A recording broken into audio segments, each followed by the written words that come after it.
This first trick is something that can save you a lot of time. So when you're inserting your last piece and you have an edge solved in the back, like this, you can get a case where your bottom color is facing you. It can either be on the left or the right, and then there is no bar besides on the bottom. So what you do, if it's on the right, put it in the back, like that, and then insert it. And if it's on the left, just do the same thing, like that. But then, if you have it, the same thing, colors facing you for the bottom, solved piece in the back, but then there's a bar and no bar on the bottom, then you just insert this piece like normal, and then same thing if it's on the left, just insert it like normal. And you may be thinking, well, what does that do? So here I have the case where you'd insert it like that. So let's just insert it with R moves and L moves. Then you get this case. But if you do what I showed, then you don't have to get that case and it can be solved. Sometimes I see people having really bad finger tricks for their tips. So let's just scramble these. They might do like that, that, which is not good. So you want to use, what I do is I use my middle finger for the back pin or tip, and then push it like that if it needs to go like that. But then if it needs to go like that, you pull it, and then use your index finger for the top, and then if it needs to go like that, pull it, and then use this hand for this tip, and then your thumb for this tip. So it's kind of like this. But sometimes, like I just did there, I will kind of do the opposite. Move this one down with my whole hand, move this one, then re-grip and do those two. But it depends. If they have to go like that and like that, I'll use my left hand. But if they have to go like that and that, I'll use my right hand. Another thing I see cubers do wrong a lot is using very bad algs. I used to use a pretty bad alg for this case where your whole first side is solved and then you have this piece and a bar right here and a bar right here. So the alg I use now, when the bar is on the left and the piece is in the back that doesn't have a bar, bring the right side down, U prime, L prime, U, L, then bring the right side back up, and then there's one, just the same thing but mirrored, no bar on the back piece, then bar right here and bar right here. So when the bar's on the right, you do the same thing but with, it's kind of just mirrored, L, U, R, U prime, R prime, L prime.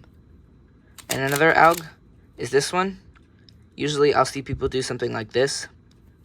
They insert it, and they go like that. But with that long regrip,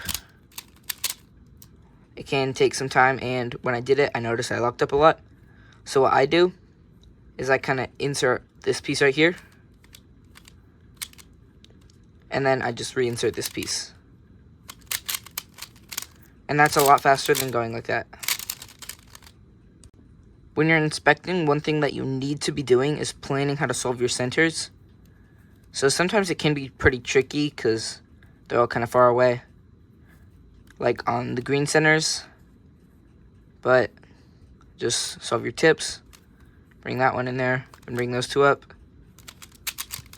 But then, you know, you just always need to be inspecting your whole centers for your solve. Because if you don't, then you will be a lot slower. If you have this case like I showed in the first tip, where this open slot is here, no bar on the left or right, your bottom color is here and there's a solved edge, but it's on the side, then instead of rotating and inserting it, you can just hold it here and then bring this side over, so that way this piece is here. Then bring the piece with bring the side with the slot up, put this in the slot, and then redo it. But one thing that you won't want to do is something like this, like I showed in the first tip, where you have a bar, and this needs to go down here, solved edge in the back. What you do not want to do is do something like this. That would be a lot slower than just rotating and going like that. This final tip isn't really one of my main tips, so I'm not going to include it in the video. But make sure you're using a good Pyraminx. I'm doing some solves right now, as you can see. on the Yushin Pyraminx, which is my main, and I think it's really good. It's definitely worth the price. It's only $8. I'll link it in the description. But before I was using that, I was using the RS Pyraminx, averaging around 6 seconds at my peak with that cube, and I just didn't see a way to get faster.